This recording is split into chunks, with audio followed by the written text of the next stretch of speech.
Hey guys, Jimmy Yin here, the neurology acupuncture specialist, and coming to you a little late today.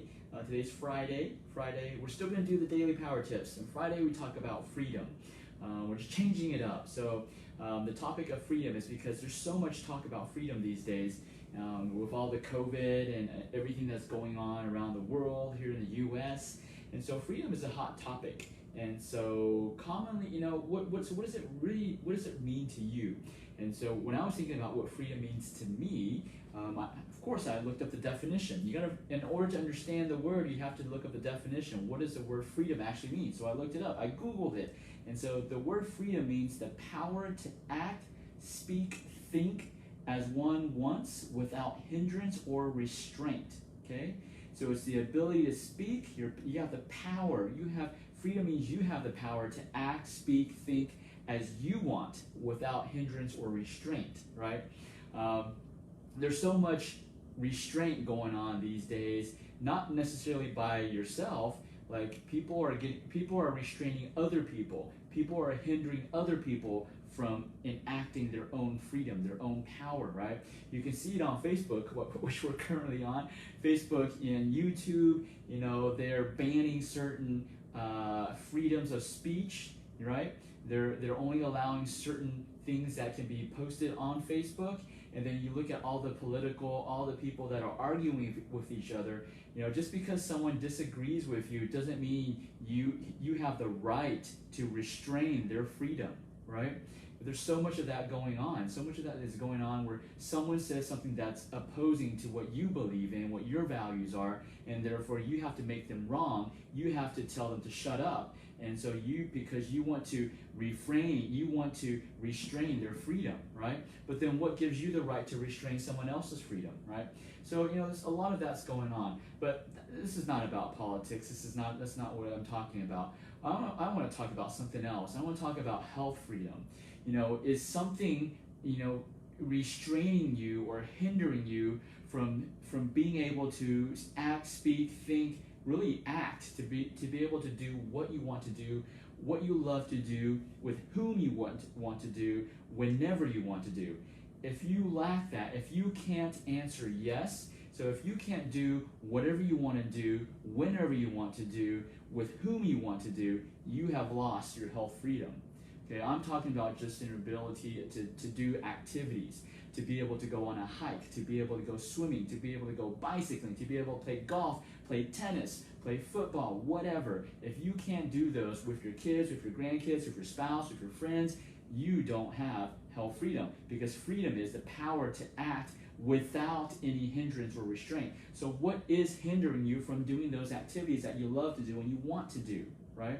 You got to solve that in order to get health freedom. Taking a pill doesn't solve that. Taking a pill temporarily helps you be able to act, but it doesn't allow you to do it without hindrance or restraint, because you're hindered by not having that pill. You're restrained by something else that's going on already in your body.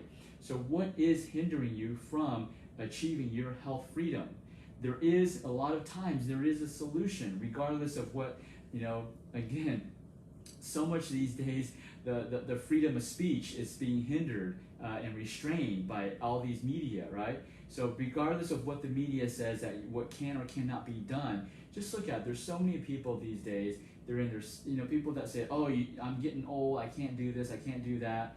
I remember when I was in high school with my doubles partner, we were playing tennis and it was against this 100-year-old gentleman.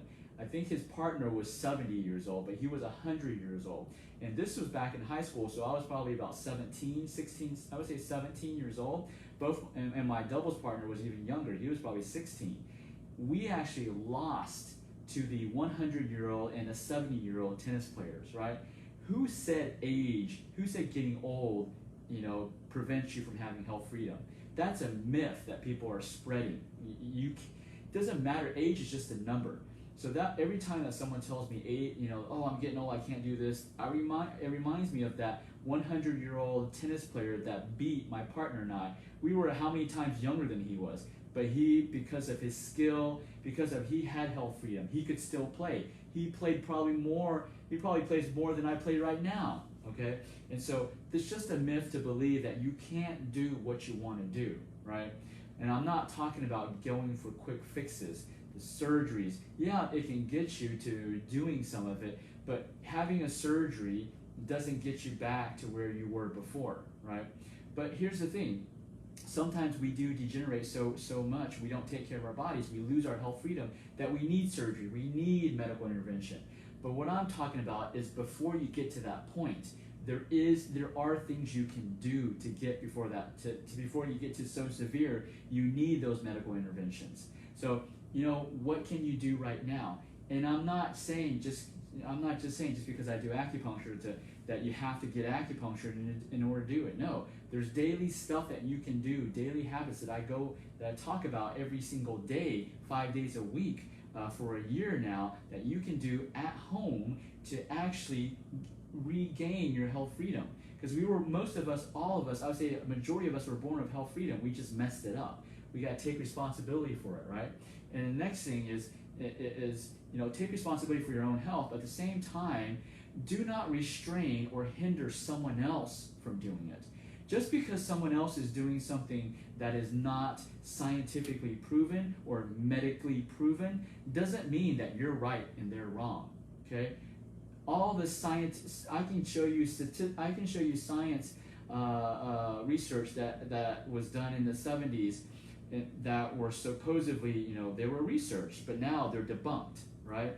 And so now, for example, one of the big ones was the sugar industry. I think it was in the 60s or 70s. The sugar industry did a research that said, okay, fat. I mean, they paid for a Harvard research. It was a paid research, and they got the result that they wanted. They manipulated the data. They wanted the research to say that fat was a cause of cardiovascular disease, of heart disease. Well, now it's proven that it's not. Sugar is. But the sugar industry basically encouraged people to go on a low-fat diet. So those of y'all who were in the 60s and 70s, you understand, because you remember there was a time period where the media was pumping out data, research after research, saying high-fat diets are terrible for you. Well, now 30 years later, or actually even more, or 50 years later, where they have found that high-fat, good fat is actually good for you, right? This is what I mean by research is not always accurate. So don't use research to restrain or hinder someone else's health freedom. If you believe in it, that's good for you, but don't say that someone else is wrong just because it's something that they're doing something that's opposite of you, right?